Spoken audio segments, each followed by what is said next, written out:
Okay, welcome. Still in Brussels here today, and I'm now at the with Omar at Digital Europe, involved in standardization. So Omar, welcome to this interview.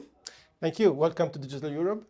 Thank you. And first of all, who's Digital Europe? Can you tell something about your organization and about yourself? Yes, Digital Europe is the association leading digital transformation for European businesses and citizens. We strive to have a solid digital infrastructure in Europe and to grow our talent, to attract our talent, and to attract businesses to come, engage, innovate, and do business in Europe. Yeah, and you got like members, right? We do have members, both corporate members and national trade associations across all continent Europe. We are collectively represent 45,000 businesses, big and small, medium enterprises as well. Okay, can you give maybe some examples of members that maybe students will recognize? Yes, so I think from Eindhoven, remarkably, there is Philips there. We have Ericsson, we have Nokia among our members, Microsoft, Meta, and other big, of course, companies. On the non-digital side as well, we have Banco Santander, and recently Schwarz Group also joined us from the NTAs. We have, as I said, 41 national trade associations, including, for example, Bitkom in Germany and others. And those collectively, as I said, we collectively represent 45,000 members. Nice. Yeah. And so you represent these companies in the digital space. So what do they care about standardization? Why do they ask you to take upon this task, this topic of standardization for them? Yes, in my daily work, I work in two areas, standardization and compliance policy, and the two are interlinked. Why we are interested in standardization? Because standardization is the foundation actually of any good technology. If you think of the internet, if you think of your ability to reach anywhere, it is because of standards. If you think of your mobile phone, it is because there is one standard that allows you connectivity, and this standard luckily was also developed here in Europe, or I would say with the leadership of European companies. So all these standards are important for competitiveness. They are important to do business, to help citizens connect, interact, and do their daily job. And it's important for Europe to be also involved in the global trade. So these are the issues that are important for our members. And there we value, of course, the consensus building. We value the best cases, interoperability, and technologically neutral to achieve the best possible results. Okay, and if we talk technology, I think you already mentioned mobile phones. I think banking came by via bank. Yeah. You have some more examples, kind of the range, what you consider digital here?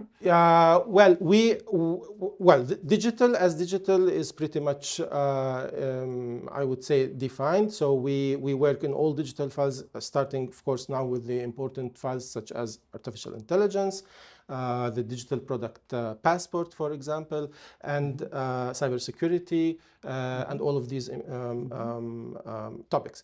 But what we are doing here is we are also representing the digitally transforming businesses. So we bring now the other verticals. So we have a focus on mobility, banking, infrastructure, including connectivity, of course. We have a focus on defense as something that is very important for our resilience using digital technologies. And we also focus on the critical technologies that allow European companies to have the lead. And I think you just mentioned this digital passport. Can you say a couple of words what that is? What are we then talking about?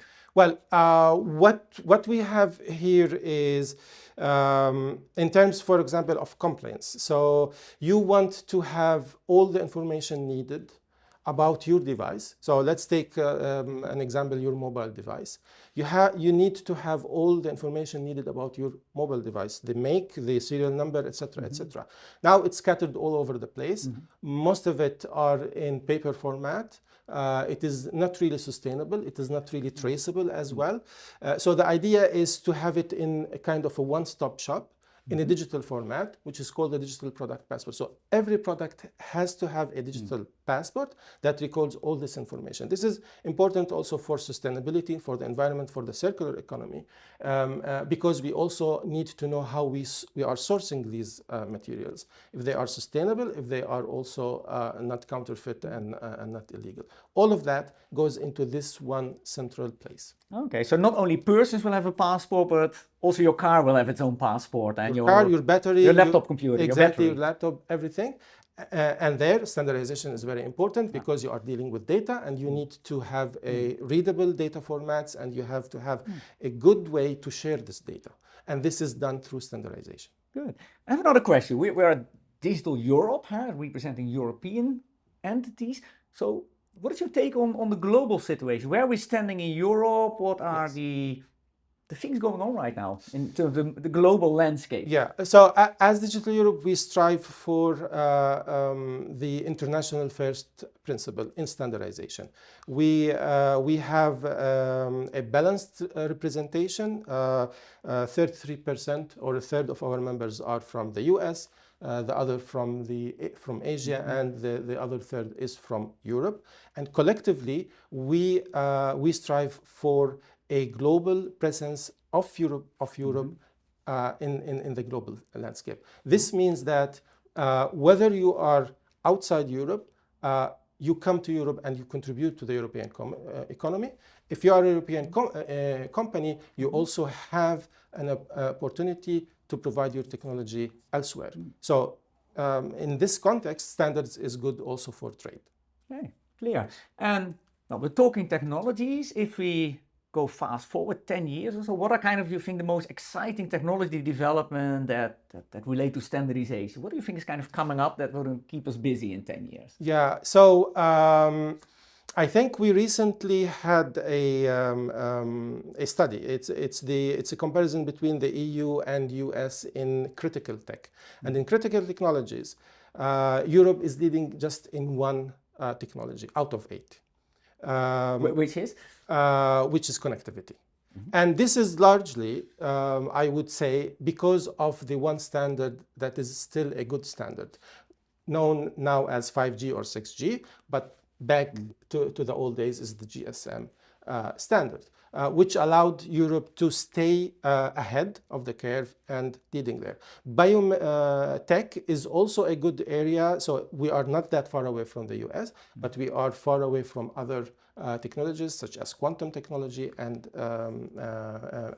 chips, which is very important for our all devices and technologies. So these are exciting areas that we need to concentrate on, and these are also critical technologies that will allow Europe to have its own resilience and to have its own infrastructure that with that it can move ahead in its competitiveness. So these are the areas that we are focusing on. Of course, specifically, we are targeting now artificial intelligence, for example. Everyone is talking about artificial intelligence and the benefits and the competitiveness that it will provide is enormous for businesses and citizens alike. Okay, thanks. I think we have to go to our kind of last question, but is there any message that you would like to give our students, anything you want to share with them perhaps today? Yeah. So if you look at any of your devices, it is working because of standards. You are connecting to your lecture because of Bluetooth or Wi-Fi or whatever technology or connectivity, NFC that you are doing.